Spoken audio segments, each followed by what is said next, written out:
What? The majestic sailor princess girl awaits you. Okay. Here she is. Dun, dun, dun, dun. I think this is the first time we've ever used a cart. Yeah. That's a full one.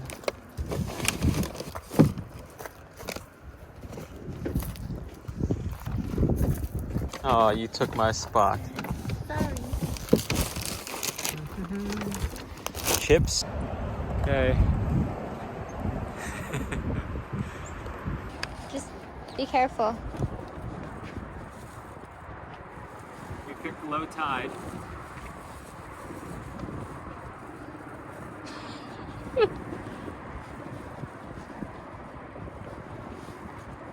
It's heavy, it really wants to roll. I know. Do you want me to hold it back? No, we're good. Okay.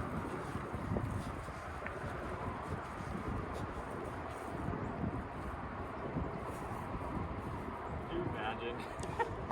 I don't even want to think about it. Even like got loose and went barreling down.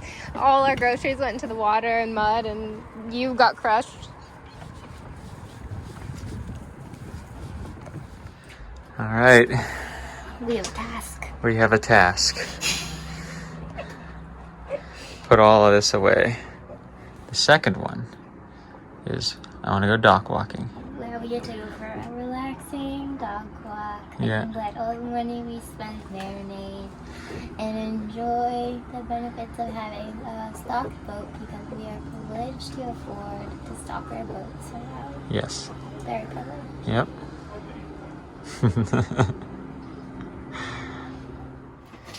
We're cleaning out the fridge. Everything's out, even the bottom shelf is down there on the floor. We're doing a deep cleaning and a re-provisioning and organization. Katie's forward on the floor here. So we got all the stuff out of our under sink cabinet here. Why do you feel like that? Because I have OCD and this is crazy. Well, you're handling it spectacularly. Hey everyone, I'm Parker. And I'm Katie. And this is our boat, Seawind. I bought Seawind in 2016 with my entire savings and no clue what it would take to turn her into what she is today. With the help of my dad and a few friends, I slowly tackled project after project, transforming this old boat into what I envisioned when we first met. Halfway through this 5.5-year project, I met Katie, and we've been inseparable ever since. In truth, this only shows a fraction of what it really took in order to get to where we're at today, in a beautiful Anchorage, making this video.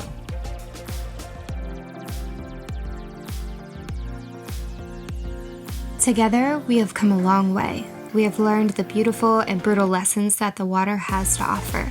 We have come to know heartache and loss and to dance despite it all. I work a full-time job on the go, which presents its own unique challenges and opportunities. But at the end of the day, it's our desire to move slowly and live fully that makes it all worth it. Sailing Seawind is our unique attempt at showing how we choose to live with a lighter carbon footprint, how we plan to make our mark on this ever-changing world. It's a place for us to show that every one of us is connected, and that we will all go further together. Not one plastic bag are we throwing away. That's pretty damn cool, huh? That's pretty good. It's time for tradition. It's our dock walk. Any marina we visit, we walk around and look at the boats because it's one of our favorite things to do.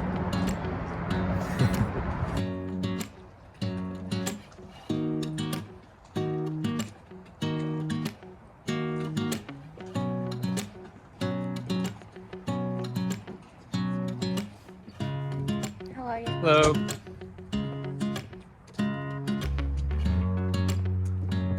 Horsepower.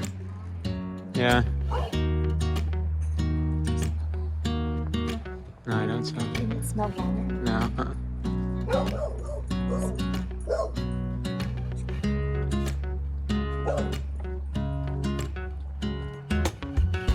Better tell. Charleston. So this is their neighbor. Look, they have a little Christmas tree. Uh-huh.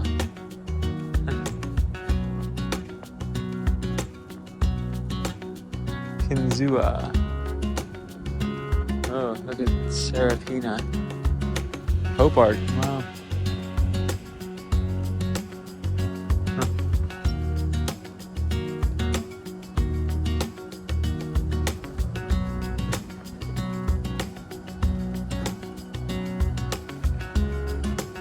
Now these boats don't look like they've moved in a while. Where's Atramitos? Oh, that's no, it's Charleston, but I don't know what. Yeah.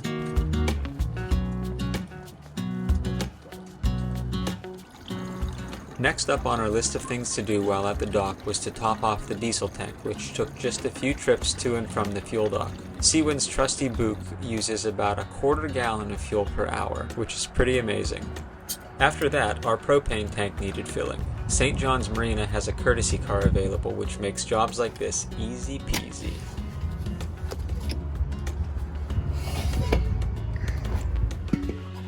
Okay, so today we are checking the impeller. I just put this in about 100 hours ago, but since I was in here topping off the oil, I thought I might as well pay the water pump impeller a visit and see what it looks like. Everything looks like it's in good shape.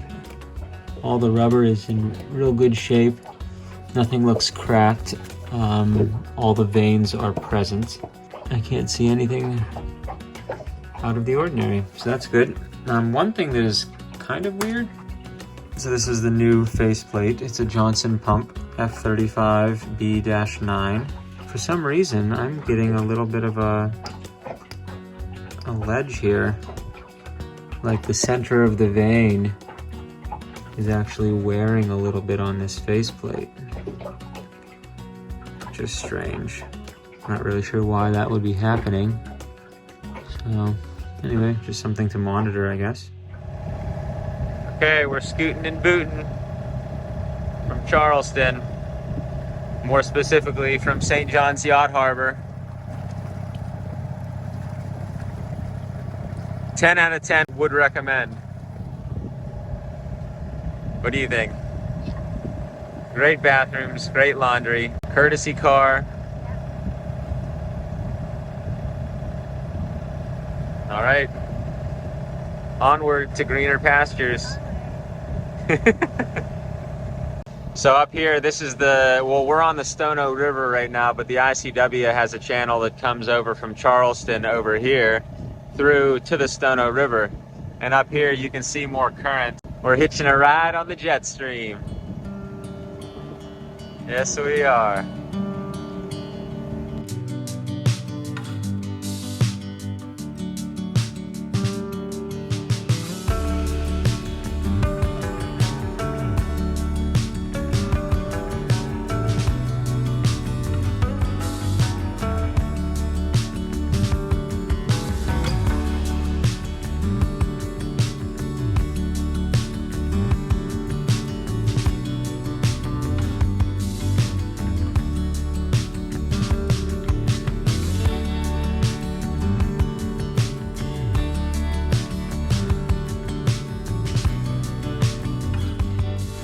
Noticed earlier today we left at sunrise, and so I had the running lights on, and our starboard side running light, the green that is right here, wasn't working. And so I just took the cowling apart and everything, and there's supposed to be a water seal, but you can see here that apparently that seal doesn't work too well. Anyway, there's been some water intrusion, and I have a feeling that this corrosion right here is the answer. These are incandescent bulbs, and I've wanted to put LEDs in them anyway, and I just so happen to have replacements LED. So that's what I do. And also, this is my best friend when it comes to electrical things. This is copper shield. So I'm going to scratch the corrosion off of the contact in the actual light fixture, and then I'm going to put some of this on the top and bottom of the new bulbs. And I'm also going to do the same to the port side, even though it is working. All right, success. Check it out. Light. It's a nice bright white light. I got copper coat on stuff. Brush that I use really gets it everywhere, so I'm gonna clean up a little bit, and then I'll be on the other side. Here's the port side. It's on. Got copper coat in there. Cleaned off the reflective portion as well. I did that on the starboard side. Checked the electrical connections, and they are both in good shape on both sides. The last thing I'm going to do is there's a little groove right in this lip, or this is a rubber base. There's a little groove that is supposed to accept a little raised area right here for sealing water out. It's not doing a very good job, and so short of replacing it with a new fixture entirely, which might happen in the future if this is a persistent problem, I'm going to use some silicone grease to see if I can displace any moisture that might get around that lip, and we'll see what happens. Early morning braids. You're going to play with us. Oh boy. Hi, sweeties. Oh, here, yeah. Oh, look at that. Oh, no, still there, still there. Oh, I saw his eye. Oh, look at that. He's playing. He's really playing. Oh, he's on his side. Oh, there's a bunch of them. Hello, I see you.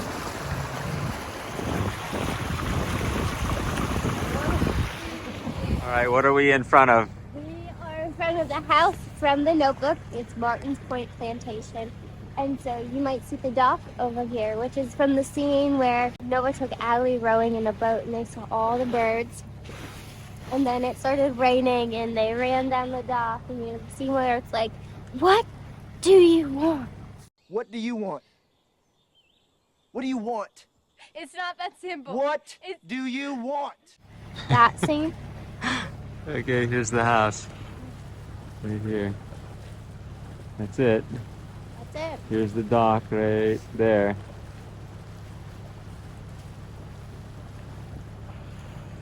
She's pretty excited. Also, does anyone else feel like the Notebook actually was a real life event and not a fictional story made into a movie? Because that's how. So you feel like that story actually happened in that and it wasn't just acted? Yes. Yeah, okay. Allie and the book forever and ever and ever, amen. At around 9 a.m., we were crossing over the North Edisto River, and I figured I should check the wind and weather. We had been looking for an opportunity to hop out into the Atlantic, but hadn't been lucky enough to find a long enough weather window for an overnight passage. The forecast looked good, and although it was a spontaneous decision, it felt right. Sometimes when you see an opportunity, you just gotta be ready to pull the trigger. There happens to be a catamaran passing us by, heading down towards the Edisto Inlet, and so I radioed him and compared weather forecasts. He also reassured me about exiting this inlet since I knew nothing about it. He said he had used it before and that there weren't any shoals to worry about, but he would radio me if he saw any shallow depths. So, off we went for another overnight passage. Just put it all behind. Remember you and I would always find somewhere to hide when we were kids, so we could see and hear the water run. The river's gonna cry when you're gone.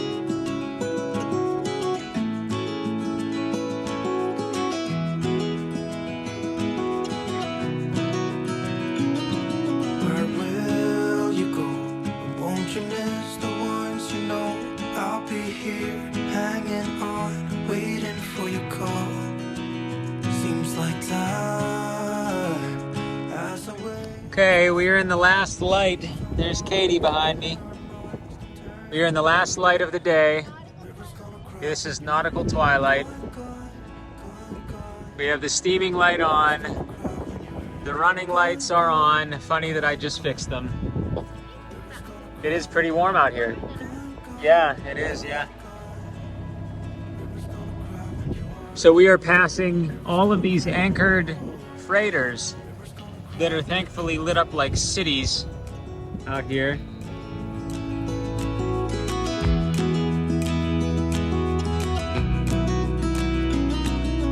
Hey, I was hoping you would stay, but I've always known that you would go and find your own way.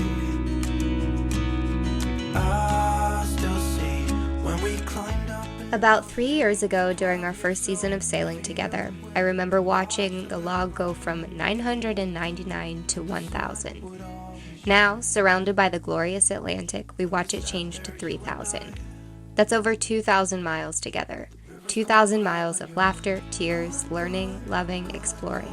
I can't wait to see what the next 2,000 have in store.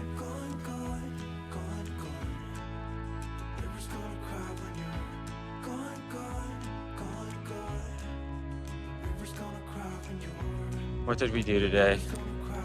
And yesterday, And yesterday? we went 150 miles from, where were we? Like pretty much Charleston, 15 miles past Charleston, to Jacksonville, Florida. 169 miles. 169? Yeah. Motoring, no wind. Motoring, no wind, out on the Atlantic overnight. It was actually really beautiful. I saw a meteor. And there was a magical dance scene with dolphins and a baby dolphin in the middle of the night. Night, it was like 7 p.m. Well, that was the middle of the night to us. It was. The middle of And darkness. now we are in Jacksonville. This doesn't look like much, but we're in Jacksonville. Now we get to be on the lookout for manatees. Catch a twirl.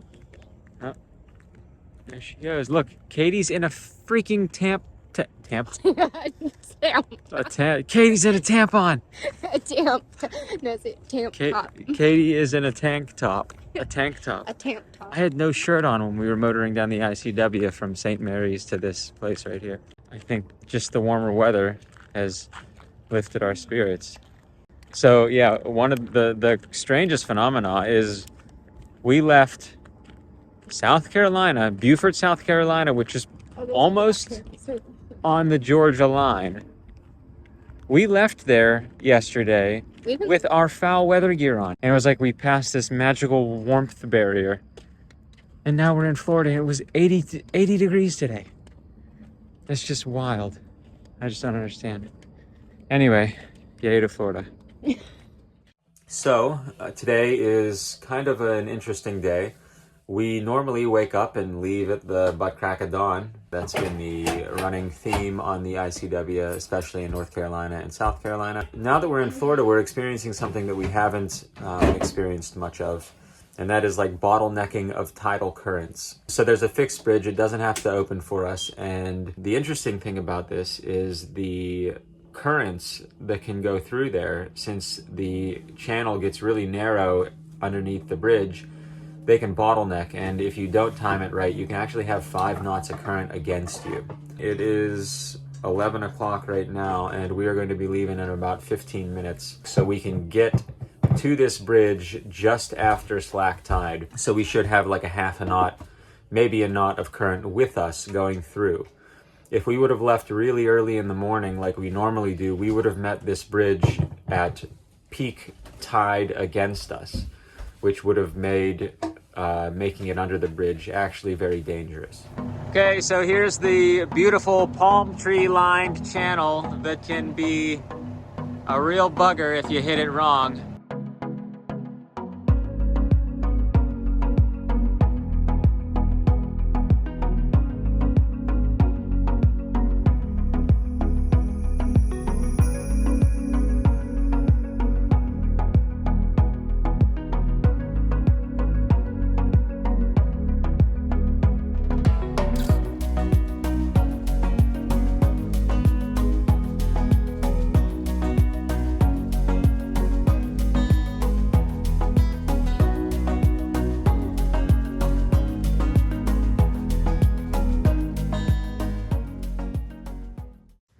Okay, well, we are in St. Augustine. It's beautiful here. And today I went to put the dinghy in the water, was getting the seats and the oars out of the cockpit locker, and I noticed that there was some like black dust in there, and I've been thinking it was the alternator belt, but it's not. we have an exhaust leak.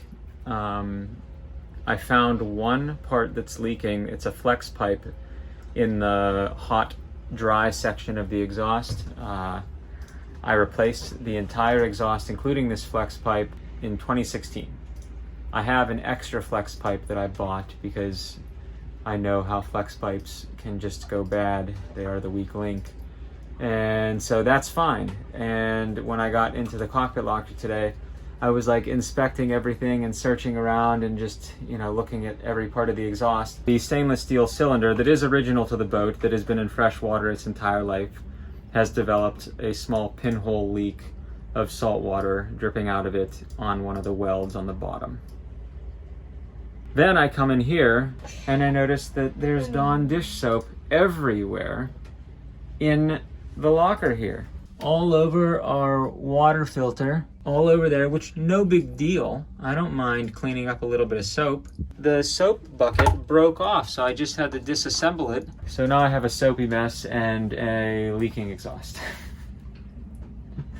So, all right. I guess life was like, you don't have enough boat projects. You really need to do some more boat projects. Well, a little update. I was able to get a ride to a Home Depot, and I got a new soap dispenser for us. This, the threaded part right here, right at this flange, is what broke off of the other one, just snapped clean off.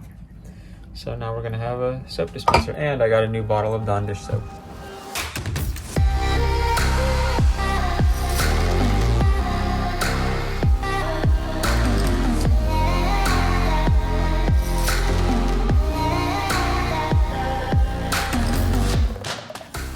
So I have 3 exhaust leaks. This is a new muffler that I installed, and its purpose was to actually quiet down our exhaust, and it worked really well. And I'm getting some carbon black water dripping out of here. I don't understand why that would be leaking, so I gotta take this apart. This is the first leak. And then I found this leak on this weld right under here that I got some JB weld for. Look at that, you can see it's wet. I gotta really try and dry that off. And then the third one is this exhaust, this flex pipe right here is leaking. There's carbon coming out of it, and it's getting carbon all over the inside of the engine room.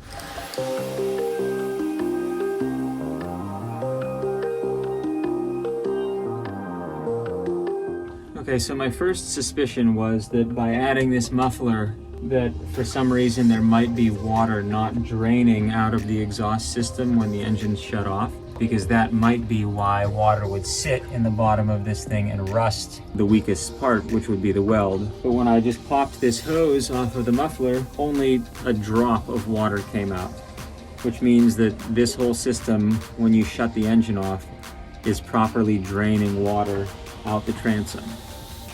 So that's a good thing.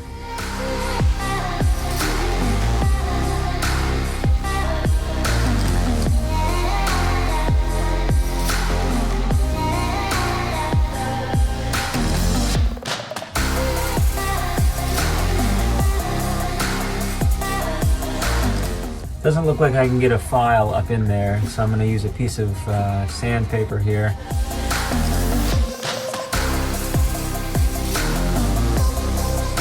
There's the JB weld. I've actually never used this stuff before, but I'm glad I have a little bit of it on the boat now.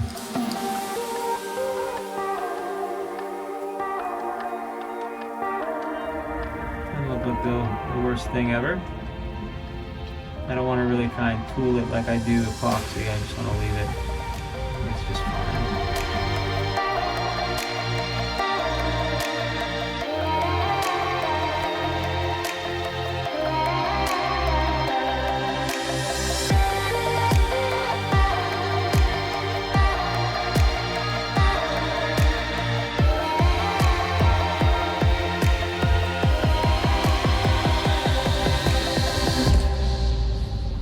Got it apart, got the old one off, got the new one ready to go on. Thank you, George and Callie, for also asking George if he would be able to take me. I really appreciate it. got new pipe wrenches. I was able to get that whole exhaust apart. Here's my aluminum universal joint that I made actually when I made the exhaust system.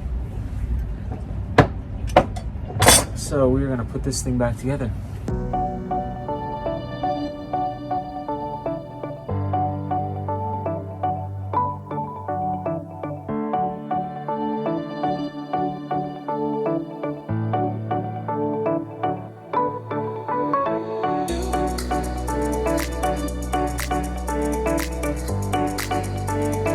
Okay, so we have the exhaust bolted back onto the manifold on the engine. We have our elbows that come up and our new flex pipe.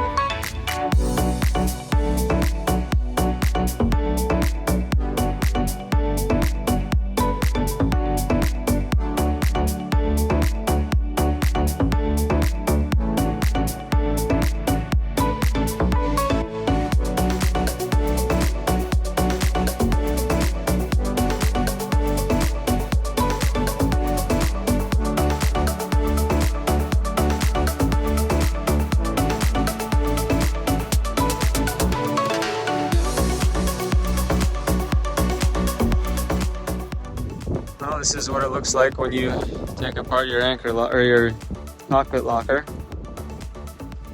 Just to get down in here to fix all that. I'm very thankful that I have a couple pipe wrenches now. So I'm gonna put this thing back together and then we're gonna go walk around the town.